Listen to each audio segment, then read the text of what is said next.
सोचो आपकी कार का एक्सीडेंट हो गया और डैमेज 2 लाख का है। इंश्योरेंस कंपनी भी अपनी जगह पे एक्टिव है, सही है, लेकिन गैराज वाले जो रिपेयरर हैं वो बोल रहे हैं कि भाई पहले आप 80,000 जमा करो, उसके बाद ही कहानी आगे बढ़ेगी। ऐसा आखिर क्यों होता है? क्या कैशलेस फैसिलिटी सिर्फ नाम की होती है? कोई कैशलेस इंश्योरेंस का कोई मतलब नहीं बनता है? आज मैं आपको इससे रिलेटेड वो सच बताने वाला हूं जो आपको आपका इंश्योरेंस रिन्यूअल करने वाला एजेंट भी नहीं बताता है भाई। और वीडियो पे अगर आप बने रहे लास्ट तक, तो लास्ट में आपको 5 ऐसी मिस्टेक्स बताऊंगा आपको मैं वीडियो के अंत में, कि जिनकी वजह से कैशलेस क्लेम 100% रिजेक्ट होने के चांस रहते हैं। अगर आपके घर में कोई भी एक गाड़ी है, वो कार हो, बाइक हो, ट्रक हो, ट्रैक्टर हो, जो भी हो, तो ये आज का वीडियो आपके लिए बहुत ज्यादा इंपॉर्टेंट साबित होने वाला है। सबसे पहले एक मिथ क्लियर करते हैं कि बहुत लोग सोचते हैं कैशलेस क्लेम का मतलब है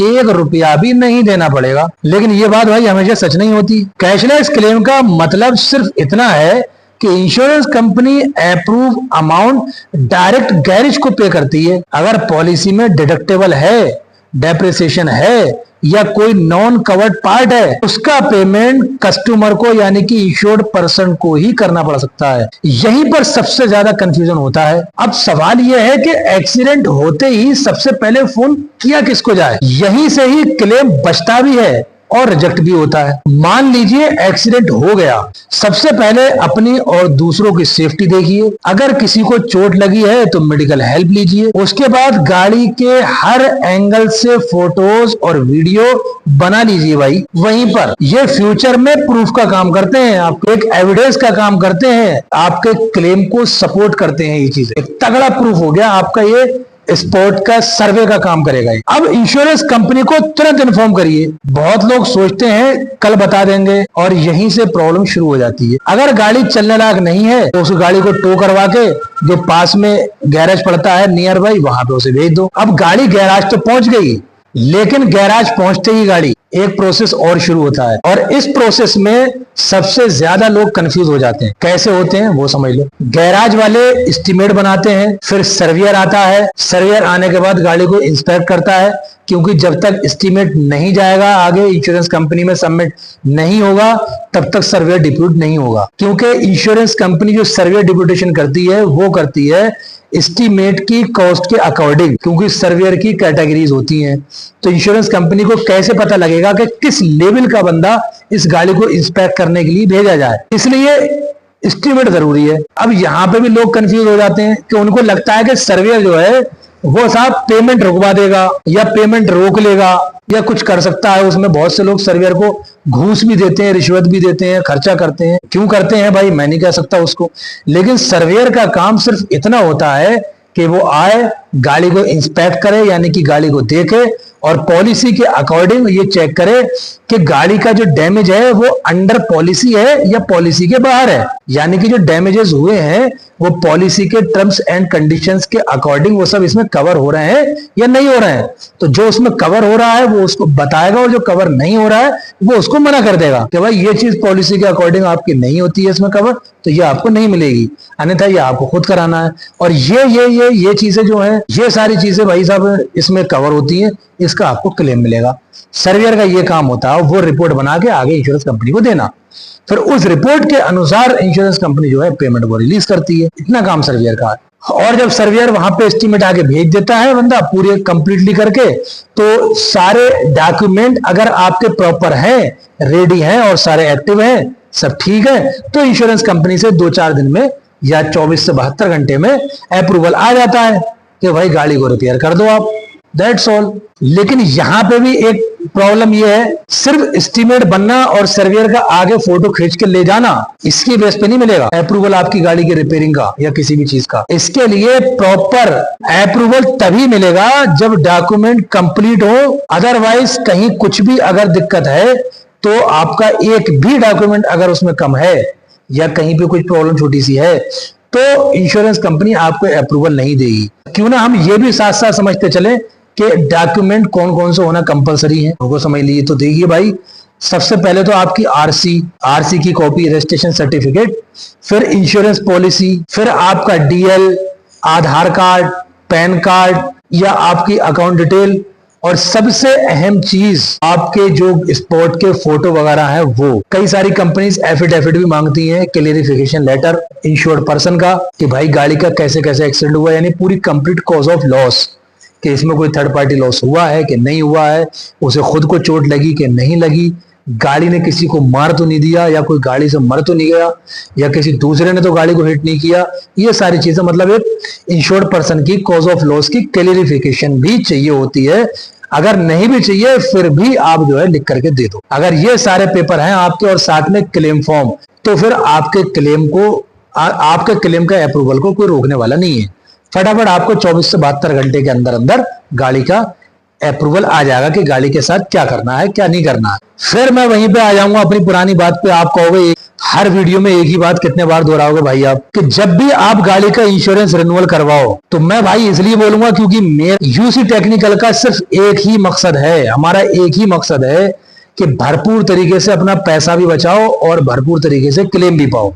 इसलिए अपनी हर वीडियो में, ज्यादातर वीडियो में मैं ये अल्फाज बोलता हूं जो अभी आपको कहने जा रहा हूं, कि भाई जब भी कभी आप गाड़ी का इंश्योरेंस रिन्यूअल करवा रहे हो, तो उस इंश्योरेंस रिन्यूअल करने वाले से आप एक लेटर पे लिखवा लो कि भाई मेरी गाड़ी में क्या क्या डिडक्टेबल, क्या क्या डिडक्ट होना है, क्या नहीं होना है, वो सारी चीजें उसी टाइम समझ लो। बल्कि इंश्योरेंस पॉलिसी कटवाने से पहले जो आप उसमें कोटेशन लेते हो, उस कोटेशन के टाइम पर ही सारी चीजें मालूम कर लो आप, कि भाई एक्सीडेंट में मेरी गाड़ी का अगर होता है तो मुझे क्या देना पड़ेगा और क्या नहीं देना पड़ेगा, या टोटल लॉस हो जाती है तो क्या, मतलब पूरी डिटेल आपको वहां पे लेनी है।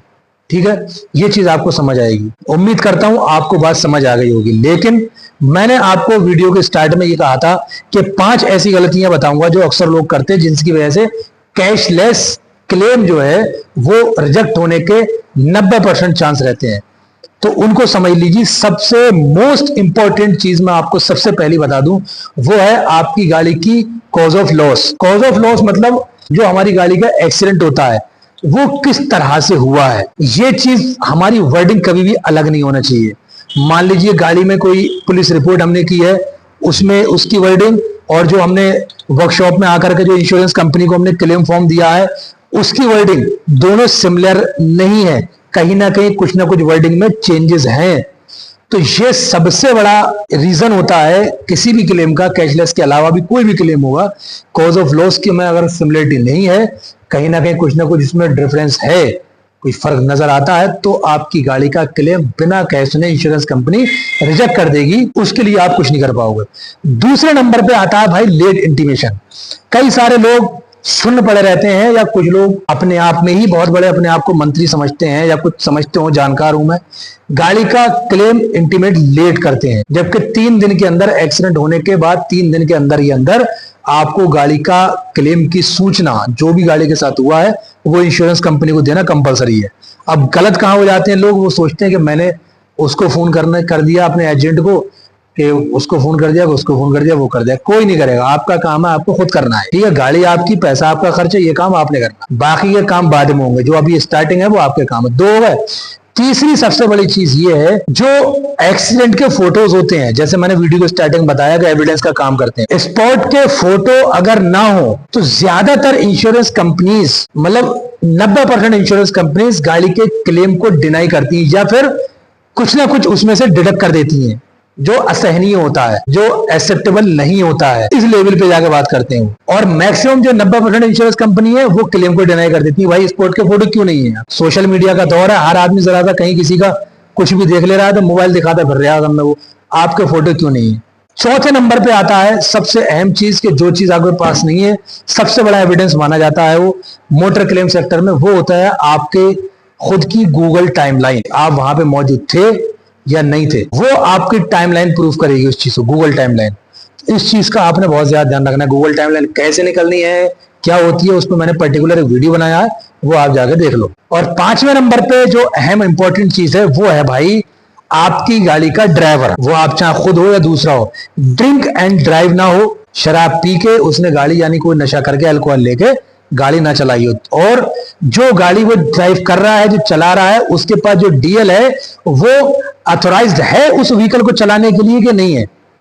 बहुत सारे LMV जो अथोराइज्ड DL होते हैं, लाइट मोटर व्हीकल, वो DL उनके पास होते हैं लेकिन वो कॉमर्शियल व्हीकल चलाते होते हैं और लास्ट में कहते हैं आगे जब क्लेम रिजेक्ट हो जाता है उनका कि यार हमारा DL वैलिड था, हमें बताना चाहिए था, हम दूसरा DL लगाए थे। क्यों लगा दोगे भाई? तो जानकारी कौन देगा आपको? ये जानकारी देगा आपको UC टेक्निकल। ये इस तरह की गलतियां जो मैंने आपको बताई, ये 99% कैशलेस क्लेम को रिजेक्ट करने में हेल्प करती है, यानी कि फुल सपोर्ट करती है क्लेम को रिजेक्ट करने के लिए इंश्योरेंस कंपनी की। अब आपको ये बात समझ आ गई होगी, कैशलेस इंश्योरेंस क्लेम का कोई जो सिस्टम है, जो प्रोसेस है, वो कोई बहुत ज्यादा टिपिकल नहीं है, बहुत ज्यादा मतलब इजी है, बहुत आसान है।